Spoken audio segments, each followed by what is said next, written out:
Necro. What's good? 6th album. Number fucking 6. Serious number. How different is this album from the previous work? From the last one, from Death Rap? Yeah. Very different. Very different in the realm that Death Rap is all Death Rap. My whole goal was just to come with stab, fucking stab, stab, stab, stab, stab. This one, I sat down, tried to make it like that as well, but it wouldn't let me. The albums don't let you do it sometimes. Sometimes they say, nah. You did Death Rap already. We want something a little bit different right now. So, this is more of a smorgasbord of all different styles. We got 2 thug tracks, we got a war track, we got a fighting track, we got a track about relationships, we got a porn track, we got a pimping track, we got like 3 death rap tracks. I had so many beats I was sitting on that it kind of forced me and put me in the realm where I had to come with, I had to basically show people right now. The representation of the album is hip-hop dying and coming back to life, like it died in 2000. It's kind of like the last hottest shit I really remember for me in my realm was like shit like Murder Music from R&B. A lot of shit after that, it started getting into the way where the South was running shit, and you know, so like obviously everybody knows the 80s, 70s it started, 1990s was a golden era, 2000s when I dropped my first CD, which is kind of crazy that I kind of feel when I came up in the game is when hip hop for everyone else started getting whack. All the people I loved wasn't coming with the records that they dropped in 92, 93, 94, you know, so the representation is like bringing hip hop back from the dead. What would hip hop be if it died? Okay, Nas said hip hop's dead. I was originally going to call the album Hip Hop Back from the Dead. Like flip it on him. Hip hop's dead, I'm hip hop back from the dead, which works for my name, Necro. Because Necro basically means death rap. Necro.com. It always kind of worked like that, where it was just my thing without even trying to make it that. It was a natural thing for me because I was into death metal as a kid and listening to this darker music and, you know, just grim mentality.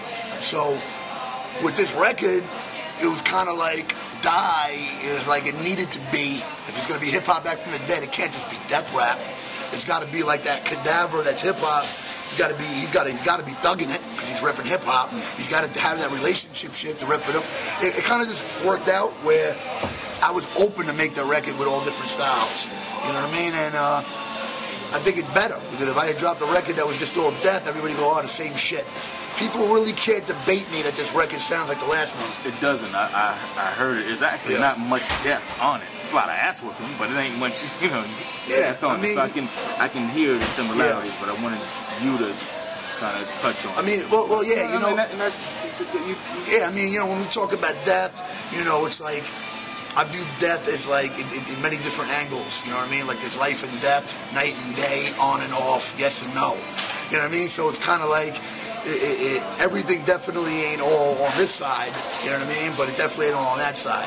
But you know, there's, like if you listen to just the beat Asbestos, let's just say, that is death to make that beat, you know what I mean? It's like if the Grim Reaper was coming at you, they'd be coming at you like that beat would be, you know, so.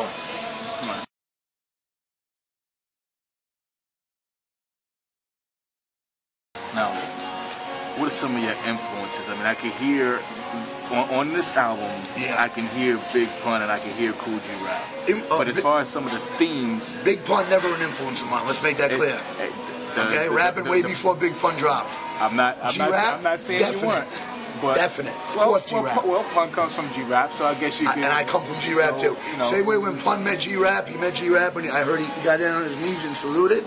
I don't know if I would do that, but when I saw G-Rap when I was 17, and he walked past me right in the village, right down here, around Bamblika, he walked past me, I was starstruck. I was like, oh shit, G-Rap just walked past me.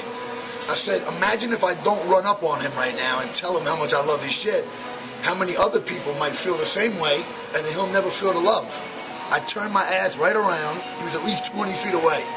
Brought my ass all the way back up to him. Said, yo, G-Rap, stop for 1 second. He's like, what up, shorty?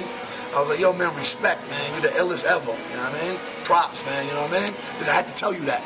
He's like, thank you, thank you. I could see a smile. Like, I made his day. He felt good. You know what I mean? Especially seeing some white kid. You know what I mean? And dressed all dipped. You know what I mean? Back then, all thugged out. Probably rocking polo. You know, designs in my head. He's looking at me like, shh. All right, son. I don't. It might have been. I don't know what year, but it was definitely like the late '90s. And I was just like, yo, you know, wanted dead or alive. I named all the shit.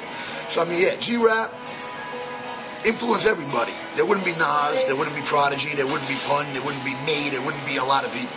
Anybody who says they're not really it's the four. You want to come down to it? Top four. Kane, KRS, Cool G Rap, Rakim. Those four. A little bit of Slick Rick in there, a little bit. You know what I'm saying? But those four were for me. I come from that. You know what I mean? I'm a mixture of basically Ra, Kane, G-Rap, KRS, and Metallica, Slayer, Anthrax, Megadeth, all that. That's how you get Necro. No Gangsta Nip? Nah. Gangsta Nip? No Ghetto Boys? Yes. Okay, see, you got me on there. Thank you. You're a smart cat for that. Because I said four dudes that were East Coast New York cats, and a huge influence of mine, Ghetto Boys. Okay, the album with the four dudes on the cover, that blew my mind.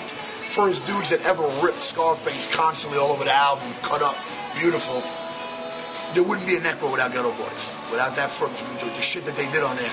Of course, influence, let's put it this way, Ghetto Boys influenced me more than NWA. You know what I mean? Because there's a lot of people that say that. Because they were iller. The NWA was dope. But Ghetto Boys was like more, they were even grimier. They were like, oh, you know, NWA was like, you know, fuck you, yeah, you know what I mean? Ghetto Boys was like, I'll fucking murder you, you know what I mean? I'll rip you to pieces. You know what I mean? And this is like 92. Rick Rubin produced it too. How sick is that? You know what I mean? He went from Slayer to Run DMC.